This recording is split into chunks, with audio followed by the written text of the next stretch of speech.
Did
any of us go out this weekend to go see the Bohemian Rhapsody?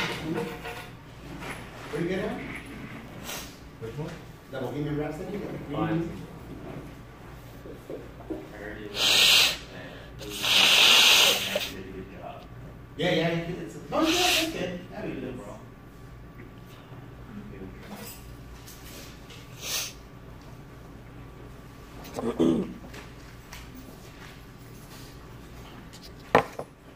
Alright guys, well good morning, let's get started. Okay, so just a couple of reminders. Don't forget that your case study is due before the end of today. And then make sure like you always do, make sure it's nicely typed and you cite your sources. The next thing on the list is going to be the exam number 3 this Thursday over chapters 22 and 23, respiratory and digestive. We're going to go over the study guide right now. And then this time, okay, I'm going to be more generous depending on how generous you are to the, we're going to help two entities. One is going to be the A&p2 Tejano Food Pantry, and that's what this thing is for. I give all of you guys this thing. This one is coming directly from our A&p2 Food Pantry. A little bit more than 50, like 52, 53% of the college students go hungry. And with that said, if you know of anyone or that could be struggling, that is a college student, and you know, it's like, man, he has it really, really hard, you can always tell them to go to the to log in and then do something like this. And what they do is they check off what they would like, you know, kind of like their groceries. And I think it's once or twice a month that they give them food.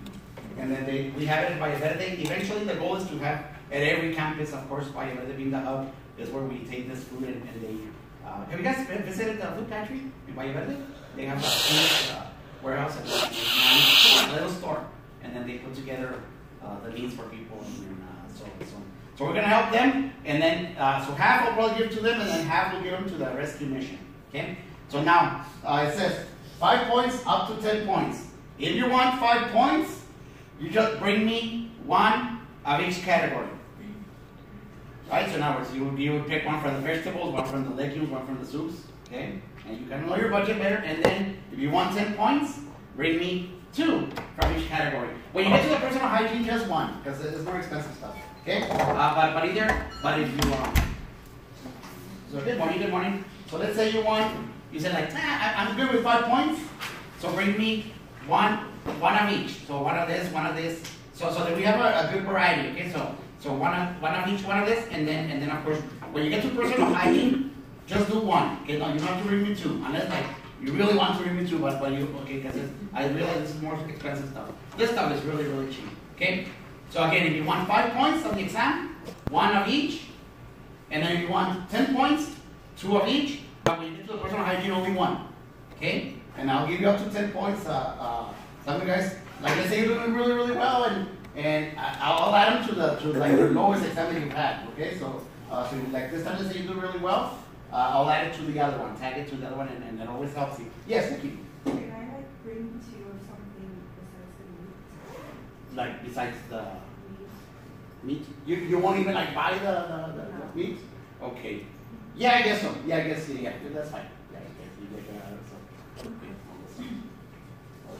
Oh, you don't want to like see, they don't want, you want to see them, see you buy that stuff? No, I just don't want to do period. Like, all right, that's good, that's someone's good. gonna have a sign. I can respect that. Okay, so but anyways, so any questions as to how we're gonna do the extra credit this time?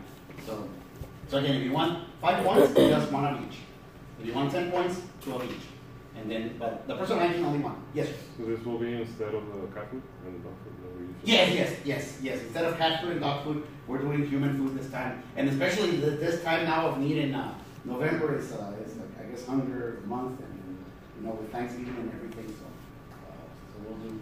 we'll do a split. I'll split half to the contact and half to the rescue mission. We always donate the rescue mission as well, which is a refuge for people that are homeless. Have you guys been to that one? They moved it over to it's not like a model. It's a pretty nice place. They help them kind of bounce back and things like that. Okay. Now I printed a few extra study guides. Who needs one? Hopefully I know where it is.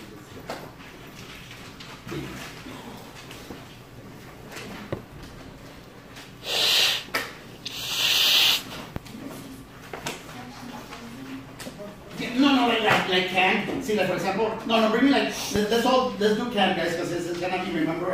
Where do I freeze all this stuff? No, let's go with canned stuff. Like let's go with canned everything. Pretty much like canned pineapple, canned fruits, canned meat, like this. Everything canned. Let's do that will not spoil. That will be pretty much. Because I'm probably taking that weekend. So. Anyone else? What do you want? Alrighty guys. Well, again, the assignment says it'll be about 50 questions. It won't be, this time I'm thinking of throwing an extra credit as, so in addition to that, an extra credit as one of the questions. So there's a lot of opportunities to really do really well. If you didn't do so well like on the other ones, this one is like the time to like just kind of bounce back, right? So two chapters, 22 and 23, not terribly difficult, I think pretty straightforward chapters. So let's look at the item number 1. It says, study the major respiratory organs and the function of each of these organs. Go to page 808. This one for the extra credits. 5 points. You will bring 1 category and 1 10 points. Okay. All right. So let's look at. You have 802. You have the 9th edition. 808 if you have the 10th edition. Good morning. This is for the extra credits. Okay, I'll explain to you later. Alright, so on this one, what I'm going to do is I'm going to give you guys the diagram of the respiratory system, like this. Of course, without labels, right? I mean, without the labels, you would have to know the different structures. The larynx, the pharynx, the lungs, the trachea, the carina of the trachea. The carina is the little area where it's supposed to live, right? The lungs, this structure here. Then what I want you guys to do, what complements this diagram, so it could be as simple as like just labeling parts of this diagram, or asking you for a function, a very general function of these specific structures here. If you go to page 811 and 813, these tables, 811 and 813, give you guys the structures. So go to the structures, find those that are here, okay? And then find the structures here, just functions. See over here? So for example, if I'm pointing at the larynx, let's say I'm pointing at your larynx here, and then the function could be, it would match it, it would be air passageway prevents food from entering the lower respiratory. Because it's just, okay? The word to watch out, like the whole description, just like this stuff here, okay? Or I could probably say like voice production. You know, that's a voice. If it's on the 9th edition, what page is it? 802. 802. And then it will be like 803. Just find table 22.1 and 22.2 to help you distinguish. So again, but you are gonna get it like in a diagram form, and then it could be like a word bank that you match it, or I could ask you like a question. If I say like if it says trachea, right? If I put on the trachea, you will come over here and find the trachea, and it says air passage cleans, warms, and moistens in coming air. See, because that's the definition of what a trachea does for us. So 810 and 813 complement the diagram on 808. Okay? So questions on those. So it's already 4 or 5 questions out of it. Okay? So it'll be a labeling type of thing. Number 2, it'll be another diagram. This time it'll be the spirographic record that we did it when we did the IRV, ERV, all of that. Let's go to page 829. If you have the 9th edition 822, this one, you're going to get a diagram that looks just like this one. And of course, without labels, I expect you to know which one is the IRV, inspiratory reserve, which is the big one, right? Which one is the TV, the tidal volume, the 500 mLs. Which one is the ERV, the below one? Which one is the residual volume? If I say vital capacity is the, what gases are involved, what airs are involved in the vital capacity? IRV, TV, and ERV, right? Because the definition is all exchangeable gas. So it's all in here. Then underneath, if you look at them, here's a really nice, it breaks down for you like how much the average values.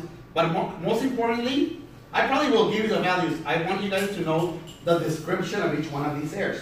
For example, tidal volume, here is defined, it says, the amount of air inhaled or exhaled with each breath under resting conditions.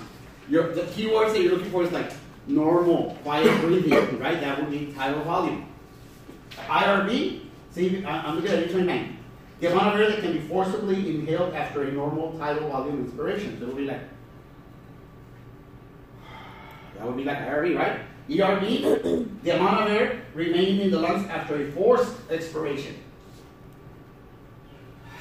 Remember, we did all of those. Okay, so those would be the definition of those. That's why I said, make sure you pay attention to like the inspiratory reserve volume, the IRB, the tidal volume, the TV, the expiratory reserve volume, the ERB, residual volume. Residual volume, remember, it's air that stays in there. It says the amount of air remaining in the lungs after a forced expiration. It's almost like that air that pushes the other ones. It's almost like the other air wants to go there, and this guy's like, no, you belong to the exchangeable air, right? So is that air that is always just like springing the other air. Okay, so that's gonna be your residual volume. We talked about all of this, so it's not like a surprise. Okay, so let's look at those. You can find either the definitions in that little blue table, or if you go across, it has some of them as well.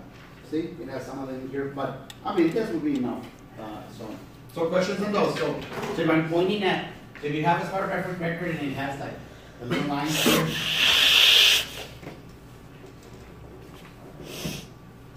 What would, like, let's say that was A, that was B, that was C, and here is D, right? So if I say, which one is your vital capacity? And then like your choices are A, B, and D, C and D, A, B, and C. Okay. Which one would you say is vital capacity? A, B, and C, right? IRV. What if I say, which one is IRV? A. Which one is TV? B. Yeah, there you go. Which one is ERV? See, okay. See, you already can answer some questions. It'll be as simple as that. So don't confuse them, okay? So questions on how you're gonna tackle number 2. So you're gonna get a spirographic record, and I expect you to know which ones are the ERV. Okay? Okay. Number 3. How does air move into and out of the lungs? On this one, I expect you to know it in terms of volume and pressure. So it's very simple, but people kind of get confused. In order to inhale, during an inhalation, is the pressure inside the lungs lower than the atmosphere, higher than the atmosphere, the same as the atmosphere, moving air into the lungs? Lower. What about volume? Is volume greater, right? Volume is big, so the pressure is low. During exhalation, what do I do to the volume in my lungs? Decrease the volume, compress stuff, right? And then what do I do to the pressure? Increase the pressure so that it's more inside. So during exhalation, the pressure inside the lungs is greater than the atmosphere, and that's why we force it this way. Right? We always go from high to low concentration.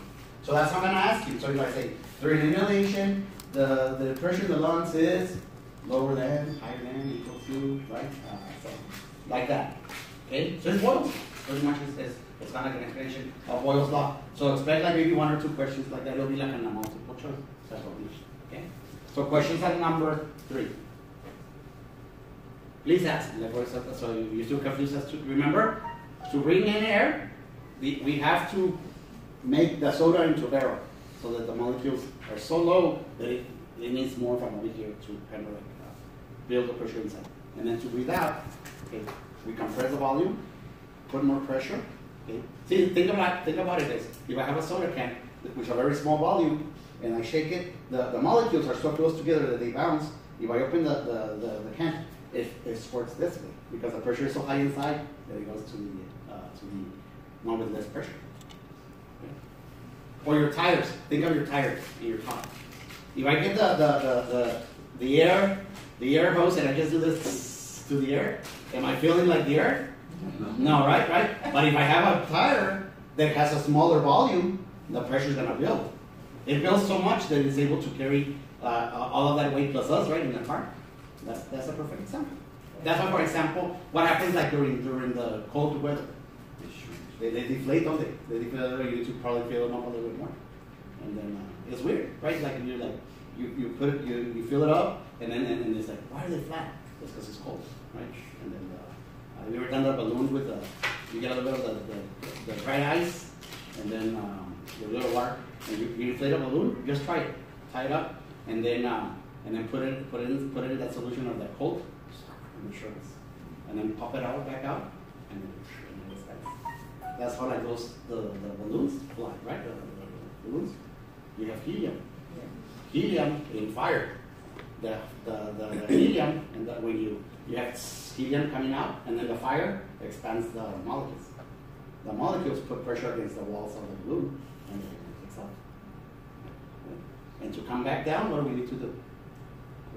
Regulate the less fire, so the molecules compress, it gets heavy, and the balloon lands. The tire, Mm-hmm. when I'm looking at the let's say the air pump, the pressure has to be high when you're filling the tire. Yes, higher inside the pressure is higher here, and it's going to come into an area of no volume. Low volume. And that's why, for example, low volume. Oh. and then when you're gonna like deflate it, right?